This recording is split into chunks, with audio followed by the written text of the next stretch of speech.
Dad, अब हम क्या करेंगे? मानव बहुत ही ज्यादा परेशान था कि कहीं उसके किए की सजा कार्तिक उसके पूरे परिवार को ना दे। आखिर एक महागुरु के सामने उनका माथुर परिवार कुछ भी नहीं था।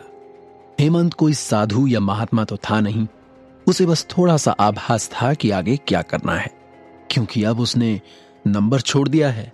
इसका मतलब है कि हमारे पास अभी भी उसे हमारे परिवार में शामिल करने का मौका है। मानव ने हाँ में सिर हिलाया।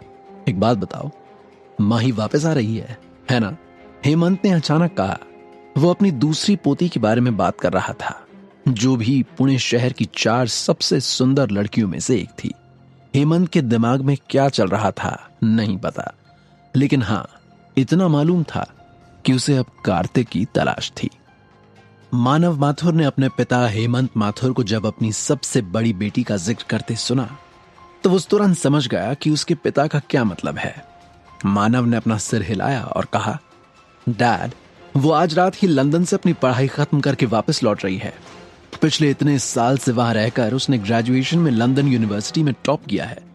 मुझे लगता है अब वो हमारा बिजनेस भी संभालने के लायक हो गई है। अपनी सबसे बड़ी बेटी के बारे में सोचते हुए मानव को बहुत ही गर्व महसूस हो रहा था। और हो भी क्यों ना, हेमंत माथुर की बड़ी पोती और मानव की बड़ी बेटी माही माथुर जब से छोटी थी तब से ही फैमिली की शाइनिंग स्टार रही थी। पुणे और मुंबई शहर में कई टैलेंटेड और गुड लुकिंग हैंडसम लड़के उसके पीछे पड़े थे और उसमें इंटरेस्टेड थे, लेकिन माही को उनमें से किसी में भी कोई दिलचस्पी नहीं थी। अगर कार्तिक वाकई में गॉडली ट्रीटमेंट एबिलिटी वाला एक महागुरु या व्योम जगत का स्पेस आर्टिस्ट एक्सपर्ट और कैप्टन है, तो वो इंसान कोई बेवकूफ ही होगा जो उसकी कीमत ना समझकर उसे दूर जाने देगा। अगर कार्तिक माथुर फैमिली के साथ जुड़ जाता है तो उनके परिवार की ताकत कई गुना बढ़ जाएगी। लेकिन डैड, कार्तिक एक डिवोर्सी है। उसकी एक्स वाइफ माया भी तो पुणे शहर की 4 सबसे सुंदर लड़कियों में से एक है। क्या ये सही होगा? एक पिता के रूप में उसे लग रहा था कि ये सही नहीं है। हेमंत ने धीरे से सर हिलाया और मानव की तरफ देखते हुए कहा, इससे कोई फर्क नहीं पड़ता। एक बार बाकी लोगों को कार्तिक के टैलेंट और उसकी एबिलिटी का पता चल गया तो वो जल्द ही आसपास के भंवरों से घिरा हुआ फूल बन जाएगा। जाहिर है इसीलिए शायद वो दूसरों को अपनी एबिलिटीज के बारे में बताना नहीं चाहता, या वो नहीं चाहता कि किसी को भी उस बारे में पता चले। अब खुद ही देख लो, जायसवाल परिवार भी उसके बारे में नहीं जानता है। शुक्र है ऐसा बड़ा और सुनहरा मौका हमारी फैमिली की झोली में आकर गिरा है। मानव एकदम चुप था। एक्चुअली कार्तिक की क्षमताओं के साथ बाकी किसी भी और बात की परवाह करने का कोई मतलब नहीं था। वो जायसवाल फैमिली वाकई बेवकूफ है। उनके जैसे पागल लोग ही कार्तिक जैसे महागुरु को अपने घर और परिवार से बाहर निकाल सकते हैं। मानव ने व्यंग में कहा। हेमंत ने हल्के से कहा, मैं जायसवाल परिवार के बाकी लोगों के बारे में नहीं जानता, लेकिन मुझे यकीन है कि कम से कम उस माया जायसवाल ने जरूर कार्तिक का सपोर्ट किया होगा। मानव थोड़ा सा कंफ्यूज था। माया जायसवाल अक्सर पहले स्पेस आर्ट मिशन को अंजाम देती थी। स्पेस आर्ट से वाकिफ होने के बावजूद उसके परिवार ने कार्तिक को बाहर निकाल दिया। क्या उन्हें लगता है कि वो एक साधारण आदमी था या कुछ और? आंकड़ों के अनुसार कार्तिक वास्तव में 3 साल पहले तक एक साधारण व्यक्ति था। जायसवाल फैमिली और बब्बर फैमिली के लगातार बढ़ते प्रेशर के कारण उसने अपनी नौकरी भी खो दी थी और आखिरकार उसे माया से तलाक भी लेना पड़ गया था। मुझे लगता है कि माया जायसवाल जल्द ही उसके बारे में पता लगा लेगी। उसने जो कार्तिक के मिसिंग पर्सन के पोस्टर्स छपवाए थे, उसके चलते आज नहीं तो कल दोनों का मिलन तय है। मानव घबरा गया और उसने पूछा, क्या कार्तिक को उन पोस्टर्स के बारे में पता है?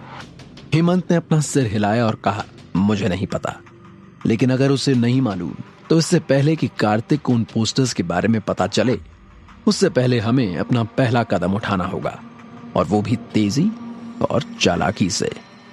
3 साल में महागुरु ही नहीं, कैप्टन बनना कोई आसान बात नहीं। मुंबई ही क्या, पूरे वर्ल्ड के बड़े से बड़े परिवार भी ऐसे इंसान को रिजेक्ट नहीं करेंगे। ऐसे में हम लोगों के पास इतने एडवांटेजेस होते हुए भी अगर हमने ये मौका अपने हाथों से गवा दिया तो हमसे बड़ा बदकिस्मत इस दुनिया में और कोई नहीं होगा।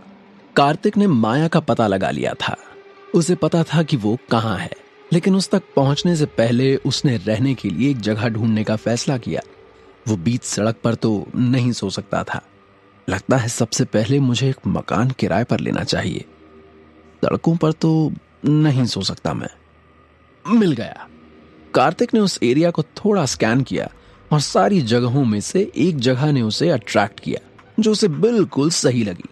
अपने मेंटल मैप को फॉलो करते हुए कार्तिक एक छोटे से डिस्ट्रिक्ट में पहुंच गया और वहां एक मकान के सामने उसकी नजर किराए के घर के पोस्टर पर पड़ी, जिसका किराया भी कार्तिक के बजट में था। इससे भी ज्यादा जरूरी बात यह थी कि ये कॉलोनी और ये घर जायसवाल ग्रुप ऑफ कंपनीज के बहुत नजदीक था। Knock knock. कार्तिक ने दरवाजा खटखटाया। जल्द ही 30 साल की एक महिला ने दरवाजा खोला। शायद मौसम कुछ ज्यादा ही गर्म हो रहा था, जिसके कारण ही महिला ने सस्पेंडर्स और शॉर्ट्स पहने थे और सस्पेंडर्स के अंदर की शर्ट मुश्किल से ही उसके स्तनों को संभाल पा रही थी। वे किसी का भी ध्यान आकर्षित करने के लिए काफी बड़े थे और तो और उसका वो सुंदर सा चेहरा जिसे देखकर कोई भी मंत्र मुग्ध हो जाए। वही हाल कार्तिक का भी हो रहा था और वो भी एक टक उसे देखे जा रहा था। क्या हुआ? क्या चाहिए? उस मकान मालकिन ने कार्तिक से पूछा। कार्तिक ने अपनी नजर उससे हटाई। माया माया माया माया माया माया के बारे में सोच कार्तिक। तू यहां सिर्फ उसके लिए आया है। तेरे दिल में सिर्फ और सिर्फ वही बसी है।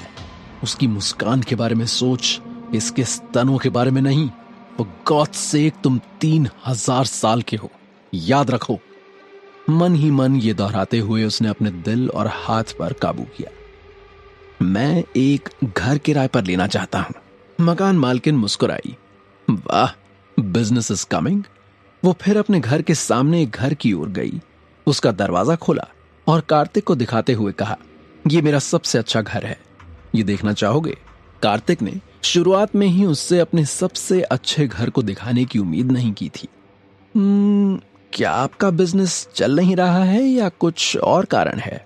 मकान मालकिन ने हंसते हुए अपना मुंह ढक लिया और कहा, नहीं, मेरे यहां बहुत सारे व्हाइट कॉलर वर्कर्स हैं। वो अटैच्ड एरिया दिख रहा है आपको? क्योंकि जायसवाल ग्रुप ऑफ कंपनीज का कैंपस पास में है। जायसवाल ग्रुप के कई लोग यहां पर कमरा किराए पर लेकर रहते हैं। आपके कपड़ों को देखकर मुझे लगा कि आपको यहां सबसे अच्छा घर ही चाहिए होगा। उससे कम में आपका काम नहीं चलेगा। कार्तिक के अमर वस्त्र नॉर्मल कपड़ों में बदल गए थे, लेकिन वो अभी भी उत्कृष्ट रूप से तैयार किए गए कपड़ों की तरह दिखते थे, जो महंगे हाई एंड के सामान से मिलते जुलते थे। क्या आप भी जायसवाल ग्रुप से हैं? मकान मालकिन मुस्कुराई। कार्तिक ने सिर हिलाया और कहा, नहीं, मैं बस सोने के लिए जगह ढूंढ रहा था और ये जगह एकदम सही लग रही है। एक्चुअली मकान मालकिन के सामने के कमरे से बहुत अच्छा नजारा दिखता है। कार्तिक ने खिड़की से बाहर देखा और दूर से वो जायसवाल ग्रुप के कैंपस का गेट देख सकता था। इसके अलावा यहाँ का व्यू वाइड और खुला खुला था। गौर से देखने पर वो अपने कमरे की खिड़की से ही माया की आकृति देख सकता था। मकान मालकिन डॉली ने कार्तिक को खिड़की से बाहर झांकते हुए देखा। वो नहीं जानती थी कि वो क्या देख रहा है, लेकिन कार्तिक का इस घर को चुनने का सबसे बड़ा कारण यही था। डॉली नाइक ने उसके सामने अपना गोरा हाथ लहराया और फिंगर स्नैप करते हुए उससे पूछा, एक्सक्यूज मी, क्या आप इस घर को लेने में इंटरेस्टेड हैं? अगर आपको ये पसंद नहीं है तो मैं आपको दूसरे घर भी हैं जो दिखा सकती हूं। उसने देखा कि कार्तिक बिना कुछ बोले एकदम चुपचाप सा खड़ा है। उसने सोचा कि वो झिझक रहा है कि घर किराए पर दिया जाए या नहीं। नहीं, उसकी कोई जरूरत नहीं। मैं यही रूम रेंट पर लूंगा। इस कमरे से माया को देखा जा सकता था। वो इस कमरे को किसी भी कीमत पर मिस नहीं करना चाहता था। डॉली मुस्कुराई। उसे उम्मीद नहीं थी कि कोई अमीर व्हाइट कॉलर आदमी उसका घर रेंट पर लेने आएगा। उसका घर और कार्तिक ने जो पसंद किया वो घर सबसे अच्छा था। हाँ, वो थोड़े महंगे थे। इनफैक्ट कुछ व्हाइट कॉलर वर्कर्स के लिए तो ये कीमत इसके लायक ही नहीं थी। तो चलो अग्रीमेंट साइन कर लेते हैं। आप इसे कितने मंथ्स के लिए किराए पर लेना चाहते हैं? डॉली एक अग्रीमेंट लेकर आई और कार्तिक को उस पर हस्ताक्षर करने के लिए कहा। मुझे नहीं पता, मैं पहले रहना तो शुरू कर दूं, कार्तिक ने अस्पष्ट रूप से कहा। डॉली ने अपने होठों को घुमाया और कहा, देखो मिस्टर, अगर तुम सिर्फ 1 या 2 महीने के लिए ही ये रूम रेंट पर लेने वाले हो तो इसमें मेरा लॉस है, इसलिए ये एग्रीमेंट तो साइन करना ही पड़ेगा। कार्तिक ने कहा, क्या तुम्हें डर नहीं लगता कि अगर तुम इस तरह से ही बिजनेस करती नहीं तो कोई नहीं आएगा? डॉली ने लापरवाह होते हुए कहा, आपको इसके बारे में चिंता करने की कोई जरूरत नहीं है, आप प्लीज इस पर साइन करें। कार्तिक ने भी बेपरवाह होकर एग्रीमेंट पर साइन कर तो दिए, लेकिन अगले ही पल वो घबरा गया। कैश या ऑनलाइन ट्रांसफर? डॉली ने पेन का कैप बंद करते हुए पूछा। कार्तिक ने मुंह फेर लिया। वो लगभग भूल ही गया था कि अब उसके पास पैसे नहीं हैं। सब कुछ खत्म हो गया था और अब उसने एग्रीमेंट पर साइन भी कर दिए थे, लेकिन उसके पास किराए का भुगतान करने के लिए पैसे नहीं थे। डॉली ने कार्तिक के अननेचुरल एक्सप्रेशंस पर ध्यान दिया। उसने कहा, तुम्हारे पास किराए का भुगतान करने के लिए पैसे नहीं है ना? कार्तिक ने गिल्टी भरी नजरों से उसे देखा। अमर क्षेत्र के सर्वोच्च अमर सम्राट के रूप में उसके पास हकीकत में किराए का भुगतान करने के लिए पैसे नहीं थे। अगर ये बात फैल गई तो वो मिल्की वे में मजाक बन जाएगा। डॉली का चेहरा अब थोड़ा सीरियस हो गया था। उसने कार्तिक का कॉलर पकड़ लिया और धमकी दी, तुम्हारे पास बहुत हिम्मत है, किराए के पैसे हैं नहीं तुम्हारे पास देने के लिए, और तुमने एग्रीमेंट पर साइन भी कर दिए। डॉली का गुस्सा देख कार्तिक को कुछ समझ नहीं आया। एक सुगंध उसकी नाक की ओर दौड़ी। कार्तिक ने आदतन एक गहरी लंबी सांस ली, लेकिन डॉली की नजर में उसने जो किया वो बात और बिगाड़ने जैसा था। उसके पास किराया देने के लिए पैसे नहीं थे और वो बहुत मैनरलेस भी था। हालांकि दिखने में तो वो बहुत ही हैंडसम था, फिर भी वो उसे ऐसे ही जाने नहीं दे सकती थी। अगर किसी को पता चल जाए कि उसने घर किसी और को मुफ्त में किराए पर दिया है तो उसका तो जीना ही मुश्किल हो जाएगा।